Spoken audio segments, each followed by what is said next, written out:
Hey everyone, Ali here from Concentric Sales and Lettings, and this is a quick update on a new piece of legislation that's really important for landlords. So this is to do with the electrical safety standards in the private rented sector, and in July we've seen some big changes. So I'm going to run you through the key points, hopefully you find it helpful. So as of the 1st of July, you must know that all new tenancies will need a 5-year EICR before the start of tenancy. Okay. Now I have had landlords come to me with 10-year certs. Unfortunately, under the guidance, even the 10-year certificates are only going to be valid for 5 years. So the advice is to get a 5-year done. Now, on existing tenancies where they were already in place prior to this legislation coming in at the beginning of this month, they're going to have one in place by April of 2021. So it's an important date. Make sure you put it in the calendar and make sure you give yourself enough time to get it sorted, so you're in time, so you get it done in time, and you've got no risk of any liability coming back to you at all. Now also with renewals, so if you've got a renewal due between now and April 2021, again, make sure that you have this done before renewal. That's really important. Okay. If you have a failed cert, it's okay, it's not a problem. Obviously we're expecting it. They're very thorough, they're very in-depth, so we are having some remedial work coming up.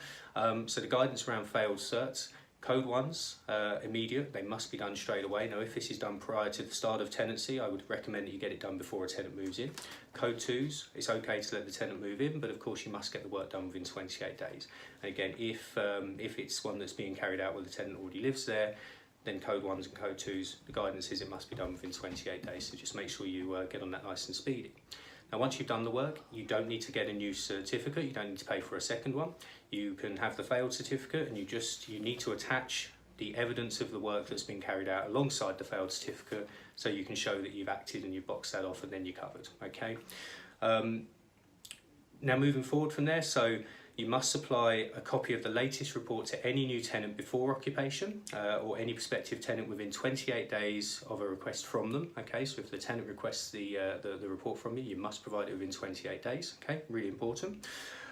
You also have to send it to your local authority, but you can't just send it to their generic email. So I would recommend that you call ahead, find out exactly where you've got to send it to, and make sure you do that as a matter of course.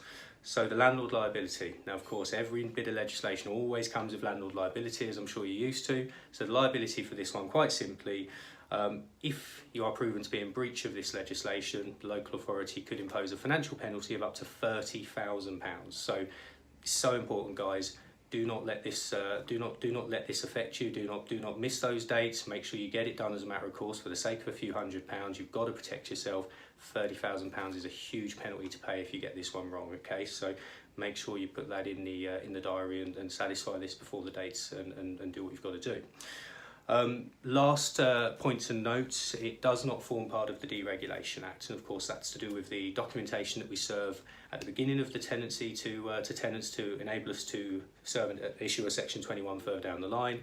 This does not form part of the Deregulation Act, but of course I would recommend that as a matter of course you supply all safety certificates, whether it's in the Deregulation Act or not. So anyway, I hope that helps. So that's the new legislation around electrical safety standards. There's been a little bit of confusion around this, so I just wanted to put this advice video out there and help as many people as possible. And of course, if you need any further help or you have any further questions, whether it's to do with this legislation or anything else that you're unsure about, please contact me. I'm here to help.